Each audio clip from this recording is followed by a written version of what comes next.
Мы будем снимать на коптере целый день, вот, а вечером идем в лесозавод играть в квадрат. Помнишь такую игру? Не получилось ходить в Макси, потому что начался дождь. Все спрашивают, куда делась Ира, а вот она. Привет, Штельман. Надо мне не выговорить. Биджолом скажи. Да сейчас. Скажи челым-челым, всем веселым. Не хочу. Я очень по погоде оделась. В ТикТоке скоро будем мы. Это рубрика «Поем в машине». Давай, заводи свою шарманку. Надоели эти сердца.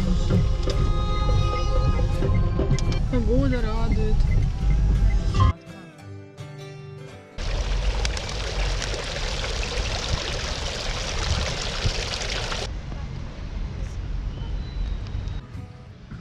Это, конечно, не Пермь. Тоже ничего, но все-таки не Пермь. Набережная. Кораблики. Людей нет.